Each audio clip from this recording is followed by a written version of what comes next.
Assalamualaikum warahmatullahi wabarakatuh. Alhamdulillahilladzi ja'ala al-lughatal arabiyyah afdhalul lughat wa hiya lughatul Qur'an wal hadits wa la siyama lughatu ahlil jannah. Wassalatu wassalamu ala sayyidina Muhammad wa ala alihi wa ashabihi ajma'in amma ba'dah. Alhamdulillah dengan taufik dan karunia Allah Subhanahu wa taala kami terdorong untuk membuat sebuah video pembelajaran bahasa Arab mulai dari dasar. Jadi teman-teman yang tidak memiliki basic sama sekali di bidang ilmu bahasa Arab atau terkendala untuk belajar bahasa Arab secara offline, namun memiliki keinginan yang sangat ingin belajar bahasa Arab, maka bisa ikut bersama kami, bisa bergabung bersama kami dengan menonton video-video kami secara bertahap, konsisten, dan sabar. Langsung saja, mungkin di antara teman-teman ada yang bertanya-tanya ketika melihat seseorang yang bukan dari Arab, tapi dia bisa membaca teks-teks Arab yang tidak ada barisnya dengan benar, dengan lancar, atau dia bisa berbicara menggunakan bahasa Arab secara fasih. Apa sih yang membuat mereka seperti itu? Apa yang membuat mereka bisa seperti itu? Apa yang mereka telah pelajari sehingga mereka bisa seperti itu?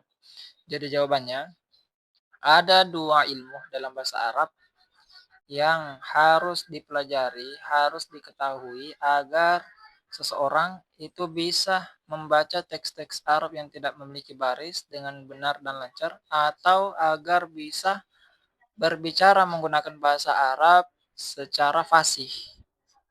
Apa ilmunya?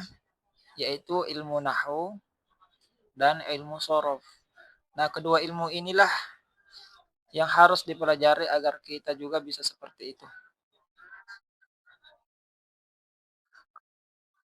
Ilmu nahwu yaitu adalah kaidah yang digunakan untuk mengetahui baris akhir kata. Jadi kata kuncinya ini, mengetahui baris akhir kata. Itu ilmu nahwu. Ilmu nahwulah yang bertugas untuk menentukan baris akhir dari sebuah kata dalam bahasa Arab.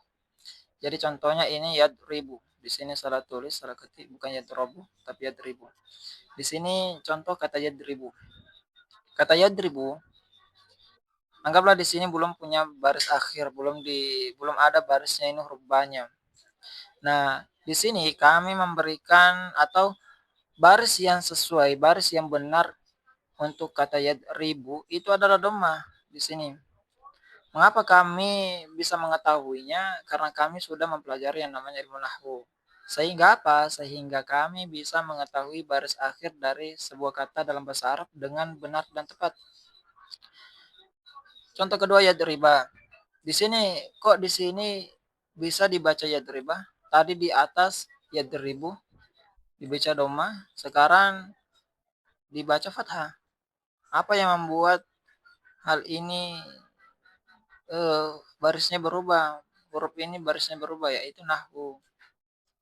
Jadi nahwu yang bertugas untuk memberikan baris akhir pada sebuah kata dalam bahasa Arab. Begitu pula di sini. Selanjutnya kedua ilmu sorof. Ilmu sorof adalah kaidah yang mempelajari tentang perubahan bentuk asli. Jadi mempelajari tentang perubahan bentuk asli dari sebuah kata dalam bahasa Arab ke bentuk cabang. Jadi ini bentuk asli. Jadi kan kata kuncinya itu bentuk asli dan bentuk cabang. Nah, bentuk asli, bentuk cabang. Jadi bentuk asli ini itu bisa dirubah ke bentuk cabang. Nah, jadi kata dalam bahasa Arab di dalam ilmu nahwu, ilmu sorof itu memiliki bentuk asli. Ingat itu, memiliki bentuk asli. Setiap kata dalam bahasa Arab di ilmu sorof itu pasti memiliki bentuk asli. Dan bentuk asli ini digunakan untuk membuat bentuk-bentuk cabang yang lain, bentuk cabang. Nah, contohnya supaya lebih mudah dipahami. Contoh telah memukul artinya adalah doroba. Doroba ini adalah bentuk asli. Jadi telah memukul bahasa Arabnya adalah doroba. Doroba itu adalah bentuk asli. Kenapa bisa kami ketahui bahwasanya doroba adalah bentuk asli? Ya, karena kami sudah mempelajari yang namanya ilmu sorof. Nah, dengan menggunakan kata doroba yang dia itu merupakan bentuk asli, kami bisa membuat atau membuat bentuk cabang yang baru, yaitu kata yadribu. Apakah ada perubahan dari doroba menjadi yadribu? Sangat jelas perubahannya. Dari yang tadinya tidak memiliki huruf ya, sini tidak ada huruf ya-nya. Pas diubah ke yadribu ada huruf ya-nya. Nah, ada huruf ya-nya. Dari yang tadinya huruf do-nya itu disukun, ketika berubah menjadi yadribu, salah. Sorry. Dari yang awalnya dia do-nya dibaca fathah, ketika dirubah ke yadribu, berubah ke yadribu ke bentuk cabang, do-nya menjadi disukun. Dari yang awalnya ro-nya itu dibaca fathah, ketika dirubah atau berubah ke bentuk cabang yadribu, ro-nya menjadi kasro. Dari yang awalnya doroba artinya telah memukul, ketika dirubah ke bentuk cabang, artinya berubah menjadi sedang atau akan memukul. Nah, itulah sorof. Kemudian, perlu teman-teman ketahui bahwasanya dalam ilmu sorof, yaitu bentuk asli, setiap kata itu memiliki satu bentuk asli. Jadi contohnya kata telah memukul, bahasa Arabnya adalah doroba. Doroba ini adalah bentuk asli dan cuma dia yang menjadi bentuk asli dari kata telah memukul. Sedangkan bentuk cabang itu banyak, kurang lebih ada 10. Jadi bentuk cabang kurang lebih ada 10. Bukan cuma yadribu. Jadi bentuk cabang dari kata doroba itu bukan cuma yadribu saja. Ada lagi bentuk yang lainnya. Dan semuanya itu baik bentuk asli dan bentuk cabang memiliki nama yang berbeda-beda. Di sini ada catatan. Setiap bentuk asli kata terdiri dari 3 huruf asli. Jadi ini tadi contohnya. Doroba adalah bentuk asli. Terdiri dari 3 huruf asli, yaitu do, ro, dan ba. Sedangkan bentuk cabang terdiri dari huruf asli dan huruf tambahan. Nah, contohnya tadi ini lagi yadribu. Yadribu terdiri dari huruf asli, yaitu do, ro, dan ba. Karena dia kan dibuat dari bentuk aslinya, dari doroba.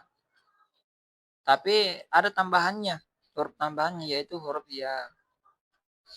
Nah, selanjutnya kita masuk ke bentuk kata.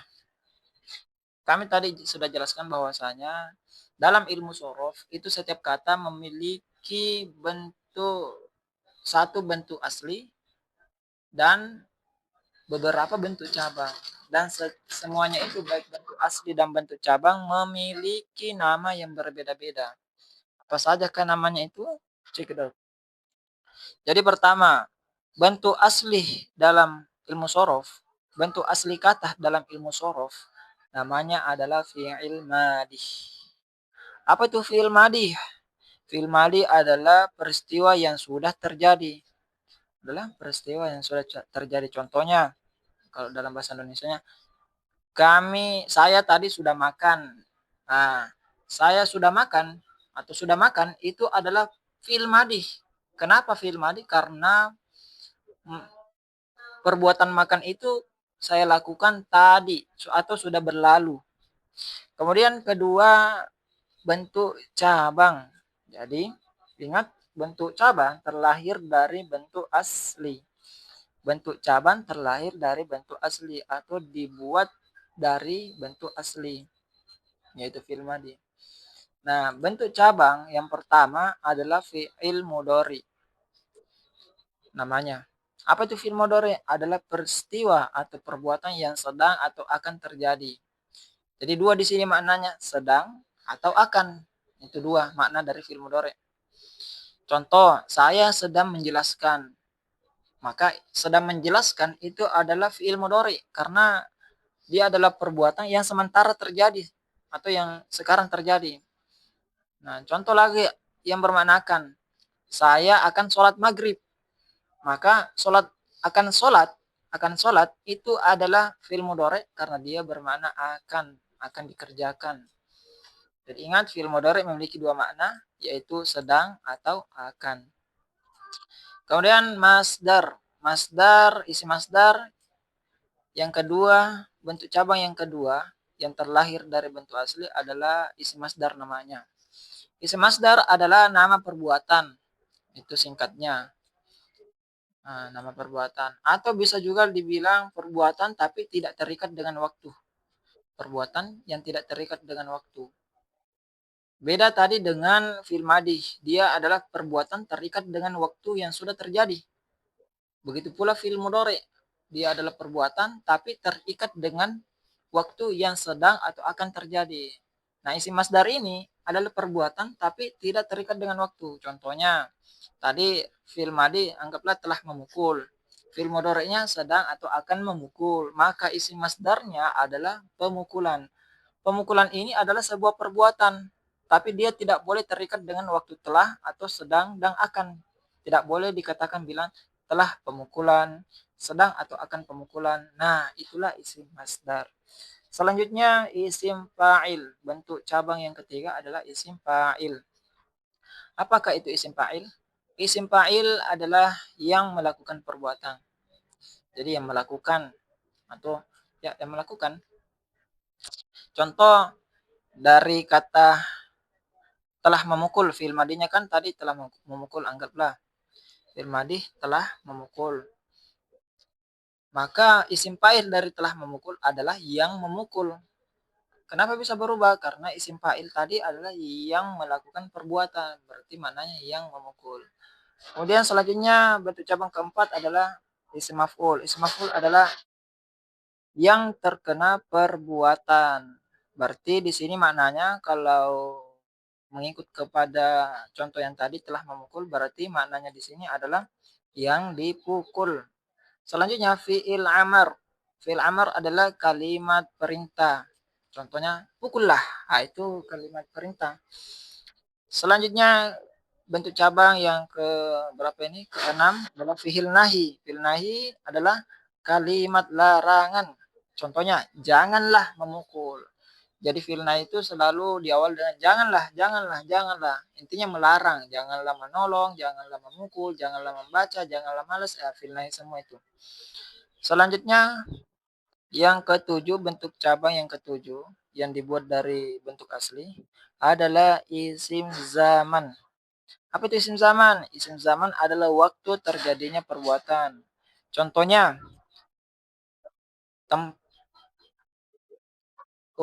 waktu pemukulan begitu. Selanjutnya isim makan. Bentuk cabang yang ke-8 isim makan. Apa isim makan? Isim makan adalah tempat terjadinya perbuatan.